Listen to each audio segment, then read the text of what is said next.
Hey everybody, Nikki the Death Doula here. Today is November 1st when you are hearing this.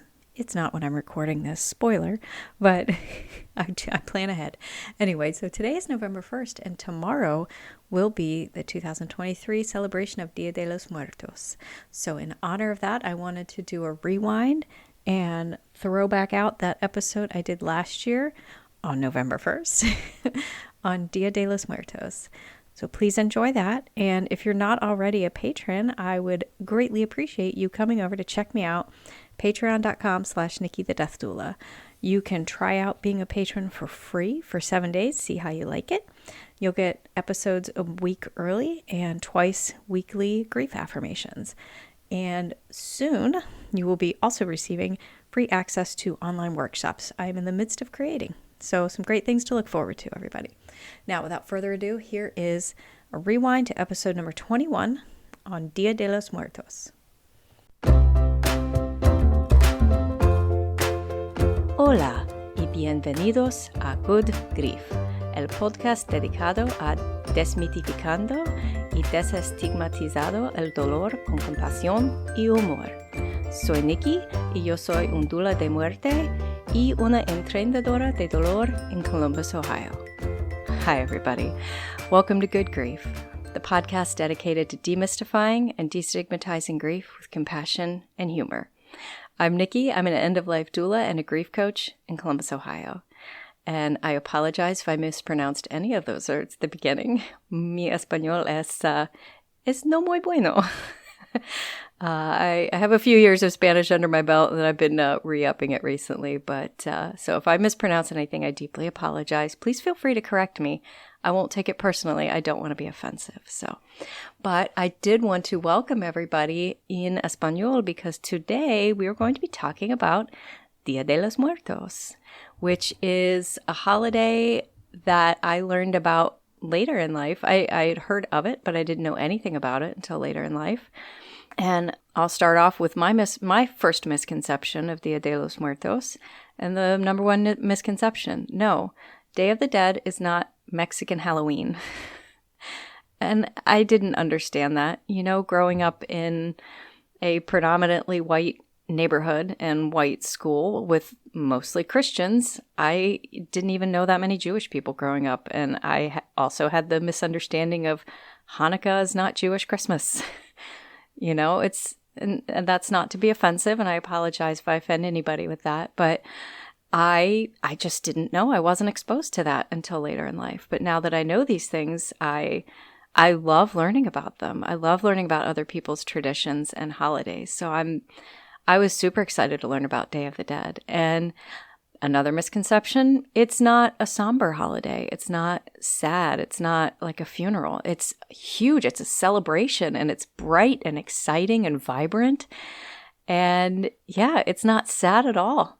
They call it Day of the Dead, but it's amazing. It's just such a beautiful tradition, and we'll get into more of it here in a few minutes. I just want to throw out some misconceptions so that we can all understand and be on the same page as to what Dia de los Muertos is.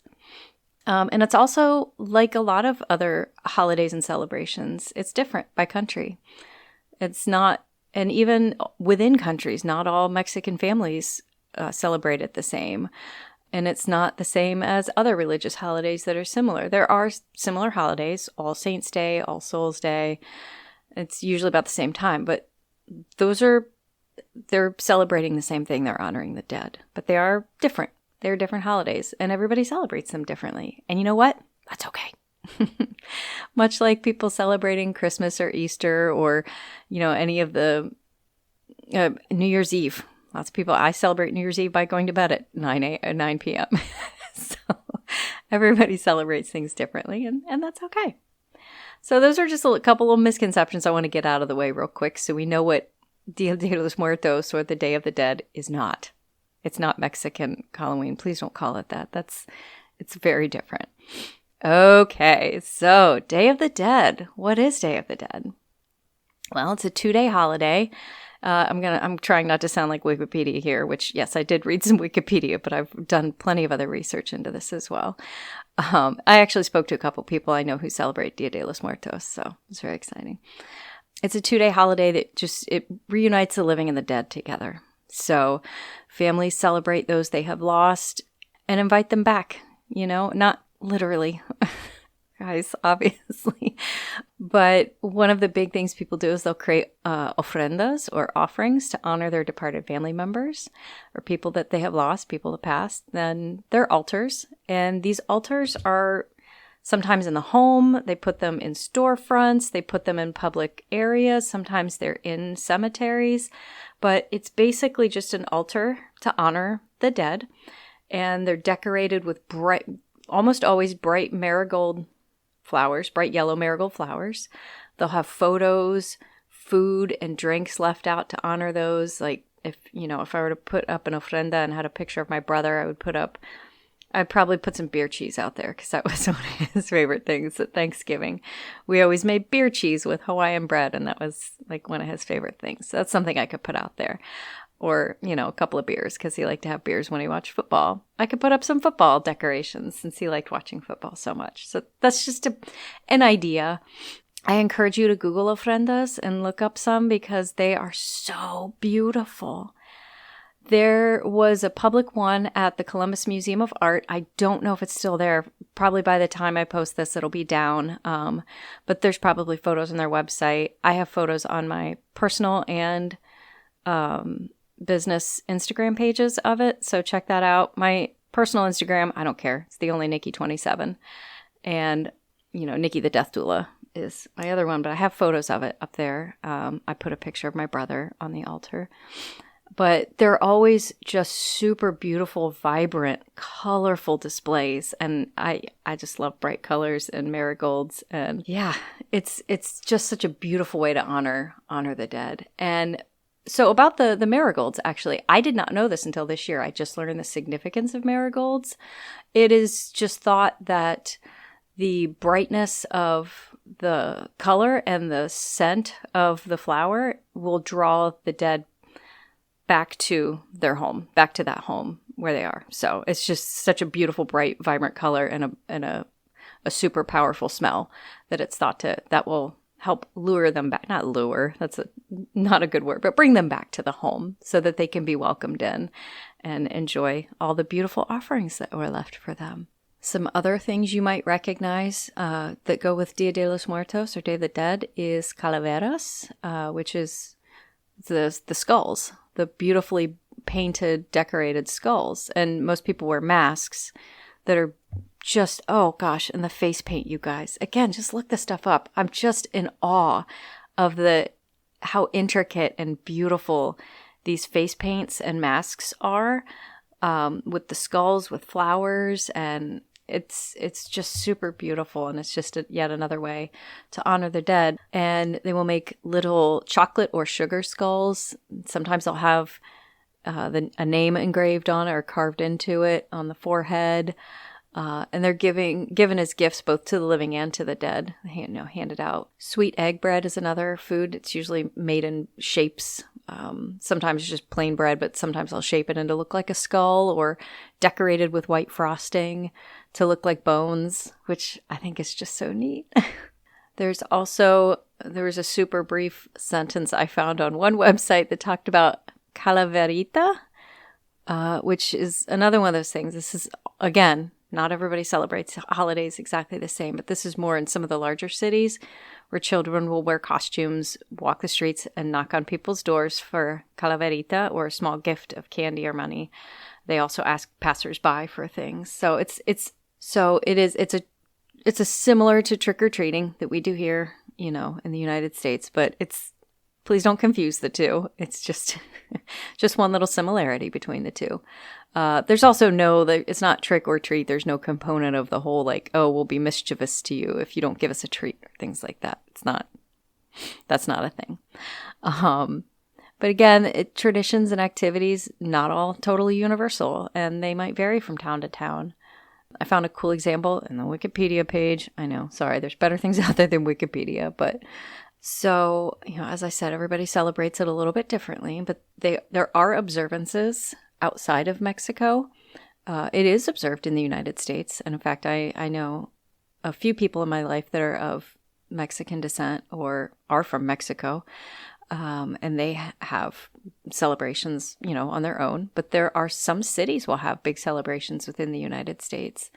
Apparently, there is a huge procession in Tucson, Arizona that's been happening since the late 90s, I believe, or mid 90s. I've seen videos of it. It's pretty cool. California, I feel like there's one in California. I know New Mexico and Texas, they have a larger population of Mexican immigrants in there. So they have, bigger celebrations there, which is just beautiful that they accept that and, have these celebrations. Yes, there is one. Okay, it's Santa Ana, California. Sorry to look it up again. There is a really big celebration in Southern California and Santa Ana honoring Dia de los Muertos, which is a very big one. But it's celebrated in Asia as well. There's celebrations in New Zealand, apparently. Fiji, Australia, the Philippines, even parts of Europe will have celebrations, which is super, super beautiful. I love that this is something that more people are adapting and taking up. And I would hope it's not offensive to anybody of Mexican descent or anybody in Mexico that other people want to celebrate this. But I just find this is such a beautiful celebration that we can be happy and celebrate the dead and the people we've lost instead of just being sad all the time. It's obviously, that's what this whole podcast is about. It's perfectly okay to be sad about somebody you've lost, but you don't have to be. You can honor them and celebrate their life that they had and the impact they had on yours. It's just, I think it's beautiful. I find something you can do this coming week during Dia de los Muertos to honor somebody, even if it's something really small, even if you just go out and get dinner by yourself and order something that they would have loved, or pour yourself a glass of wine and toast to them, whatever. Just find something you can do. I love it. So back to the beginning a little bit, as far as what Dia de los Muertos is. It is a little divided on where and how it started. It's one of those things that everybody wants to claim that they started this. This was their thing. But most people do believe it goes back to the Aztecs. And that they were kind of the group to start this. There has been some disputes. Other people have said, no, it's been around in other parts of the world long before the Aztecs, which I don't know. I'm not going to get into that. It's not a debate I want to bring on this podcast. Just putting that out there so we all understand that we can't exactly pinpoint where all this celebration of the dead has come from. So, yeah, but most of the traditions done today are Aztecian traditions, the marigolds, the altars, things like that. So, but it is typically a 2-day celebration. So it'll be on, and I only learned that a couple of years ago. I knew what it was, but I thought it was always just the one day. It was always November 1st, but it is not. It is a 2-day celebration every year on November 1st and 2nd.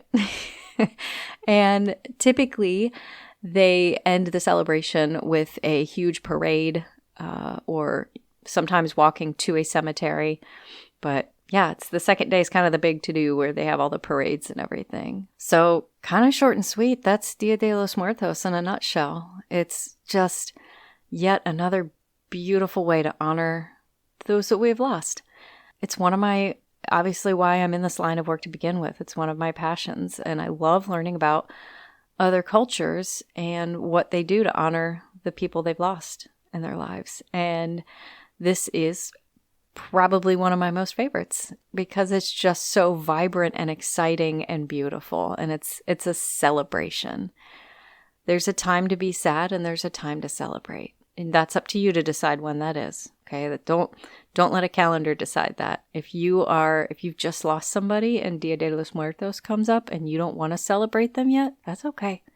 In fact, if Dia de los Muertos is too hard for you and you want to kind of shelter yourself from that, that's okay too. By all means, you have to do what's best for you. And if it's too much, it's too much. That's okay. And again, if you have a day where you want to celebrate somebody that you've lost and it's not November 1st or 2nd, celebrate it then. Use their birthday. Use their other favorite holiday. Maybe they were huge on Thanksgiving. Like that. Thanksgiving's my favorite holiday. If you guys want to honor me, eat yourself sick and drink a glass of bourbon on Thanksgiving, because Thanksgiving's my favorite holiday. We actually made up a holiday with my family called Thanksbirthmas.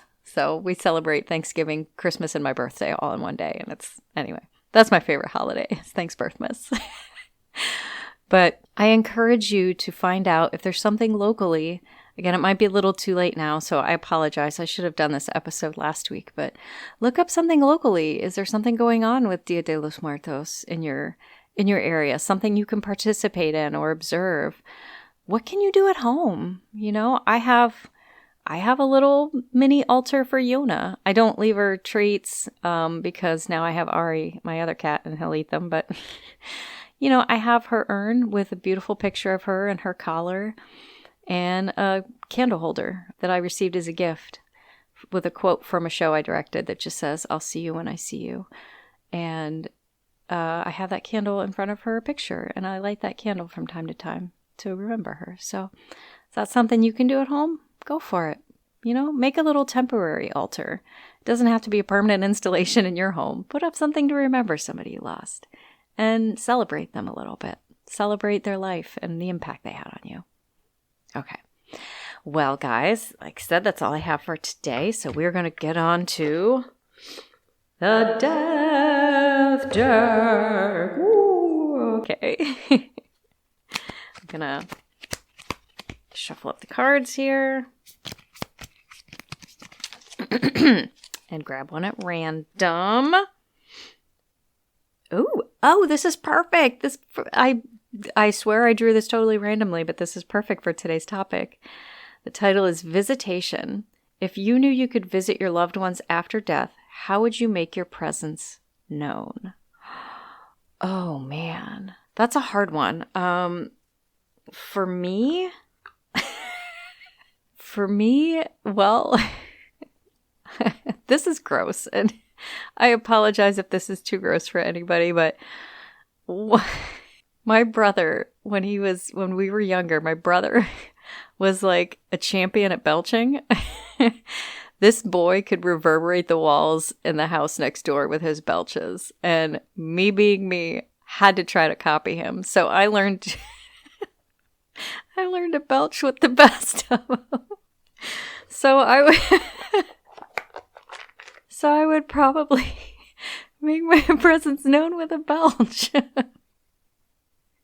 I know that's disgusting and hilarious, but I guarantee you, if anybody was grieving me and they suddenly heard a loud belch, they would immediately say, "That's Nikki." I'm sorry, I'm laughing so hard I'm crying now. But that... Okay, sorry, I had to pause for a minute because I was laughing so hard.